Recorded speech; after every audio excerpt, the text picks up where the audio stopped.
ಮಂತ್ರಾಲಯದಲ್ಲಿ ರಾಯರ ದರ್ಶನ ಮಾಡಿಕೊಂಡು ಅಭಯ ಆಂಜನೇಯ ದೇವಸ್ಥಾನಕ್ಕೆ ಅಂತ ಹೊರಟ್ವಿ. ಹಾಗೆ ಮಾತಾಡ್ತಾ ಹಾಗೆ ದೇವಸ್ಥಾನ ಪಾಸ್ ಆಗಿತ್ತು. ಕೊನೆಯಲ್ಲಿ ಆ ದೇವಸ್ಥಾನನ ಕವರ್ ಮಾಡ್ಕೊಳ್ಳೋಣ ಅಂತ ಹಾಗೆ ಹೊರಟ್ವಿ. ರೋಡಲ್ಲಿ ಕುರಿಗಳು ಕಾಣಿಸ್ತು. ನನ್ನ ಹಸ್ಬೆಂಡ್ ನಾವು ಯಾಕೆ ಕುರಿಗಳನ್ನ ಸಾಕಬಾರ್ದು ಅಂತ ಹಾಗೆ ನನ್ನ ರೇಗಿಸ್ತಿದ್ರು.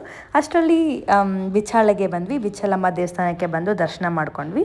ಈ ದೇವಸ್ಥಾನದ ವಿಶೇಷತೆ ಏನಂದರೆ ಬಾಳೆಹಣ್ಣು ಮತ್ತು ಬೆಲ್ಲದಿಂದ ಕಟ್ಟಿಸಿದ್ದಾರಂತೆ. ಇಲ್ಲೇ ಪಕ್ಕದಲ್ಲಿ ಶ್ರೀ ರಾಘವೇಂದ್ರ ಸ್ವಾಮಿಯವರ ಪರಮ ಭಕ್ತರಾದ ಅಪ್ಪಣ್ಣಾಚಾರ್ಯರು ಏಕಾಶಿಲಾ ಬೃಂದಾವನನ ನಿರ್ಮಿಸಿದ್ದಾರೆ.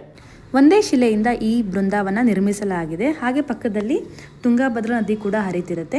ರಾಯರು ಇಲ್ಲಿ ಜಪ ಮಾಡ್ತಿದ್ರಂತೆ. ಇದಾದ್ಮೇಲೆ ನಾವು ಅಪ್ಪಣ್ಣಾಚಾರ್ಯರ ಮನೆಗೆ ಬಂದ್ವಿ. ಇಲ್ಲಿ ರಾಘವೇಂದ್ರ ಸ್ವಾಮಿಗಳು 13 ವರ್ಷಗಳ ಕಾಲ ಇದ್ರು.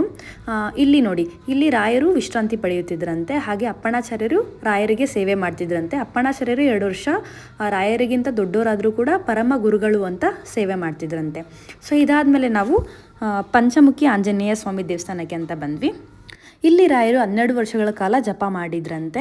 ಇದಾದ್ಮೇಲೆ ನಾವು ಅಲ್ಲೇ ಇರೋ ಅಂಗಡಿಗಳಲ್ಲಿ ಬಜ್ಜಿ ತಿನ್ಕೊಂಡು ಹೊರಟ್ವಿ. ಆನ್ ದಿ ವೇ ಕಾಟನ್ ಪ್ಲಾಂಟ್ಸ್ಗಳು ಕಾಣಿಸ್ತು. ಅಲ್ಲಿಗೆ ಹೋಗಿ ಸ್ವಲ್ಪ ಕಾಟನ್ ಕಿತ್ಕೊಂಡು ಅಭಯ ಆಂಜನೇಯ ದೇವಸ್ಥಾನಕ್ಕೆ ಹೋಗಿ ಅಲ್ಲಿ ದರ್ಶನ ಮಾಡ್ಕೊಂಡ್ವಿ. ಇದಾದಮೇಲೆ ರೂಮಿಗೆ ಹೋಗಿ ಸ್ವಲ್ಪ ಹೊತ್ತು ರೆಸ್ಟ್ ಮಾಡಿದ್ವಿ. ಸಂಜೆ ಹೇಗಿದ್ರು ಲೈಟಿಂಗ್ಸ್ ಹಾಕಿರ್ತಾರಲ್ಲ, ಅದನ್ನು ಕೂಡ ನೋಡ್ಕೊಂಡು ಹೋಗೋಣ ಅಂತ ಸ್ವಲ್ಪ ಹೊತ್ತು ವೆಯ್ಟ್ ಮಾಡಿ ಮತ್ತೆ ರಾಯರ ದರ್ಶನಕ್ಕೆ ಅಂತ ಬಂದ್ವಿ. ಜನ ಕಮ್ಮಿ ಇರೋದ್ರಿಂದ ರಾಯರ ದರ್ಶನ ಇನ್ನೂ ಚೆನ್ನಾಗೇ ಆಯಿತು. ದರ್ಶನ ಮಾಡಿ ದೇವರ ಪ್ರಸಾದನ ತೊಗೊಂಡು ನಾವು ಬೆಂಗಳೂರು ಕಡೆ ಹೊರಟ್ವಿ. ಆ್ಯಂಡ್ ಮತ್ತೆ ಸಿಗುವ ನನ್ನ ನೆಕ್ಸ್ಟ್ ವ್ಲಾಗಲ್ಲಿ.